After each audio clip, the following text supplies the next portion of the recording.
चलतिला बेले गोटे खबर पाई कि आम ओआईसी जो लाठोर पीएस अच्छा राकेश बेहरा और तांकर टीम जाइके गोटे गाड़ी अटकाई थिले। तापर सर्च पर जाना पड़ा कि ता भितर आमर कंट्राबांड गांजा भरिके अच्छी से गाड़ी सांगरे किसी पायलटिंग भी लोक करुले तांके भी धरा होती।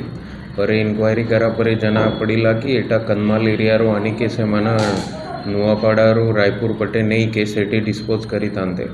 टोटल 1309 केजी गंजाई मिली 13 क्विंटल 9 केजी तार रायपुर मूल्य होची अराउंड 1 करोड़ 4 लाख रुपीज।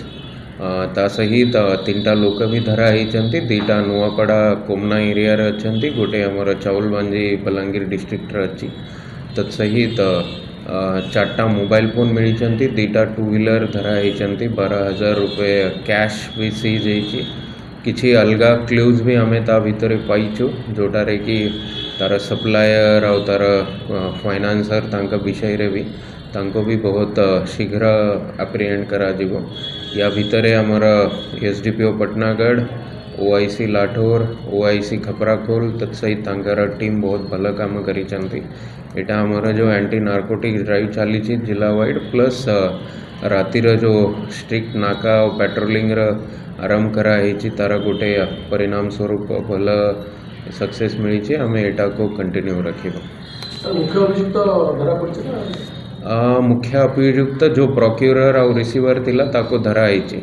गोटे जो ड्राइवर थिला ता सांगरे बसिबा सेटा विषय रे भी आम पाखरे क्लू अच्छी ताको भी खूब शीघ्र धरा जिवो।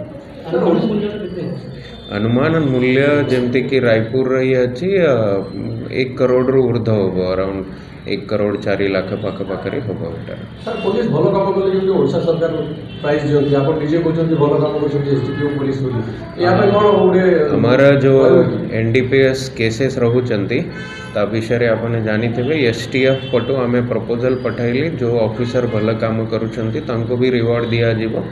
मु लेवल रे भी हमर एसपी ऑफिस तरफ भी निश्चित तांको रिवार्ड करा जिवो।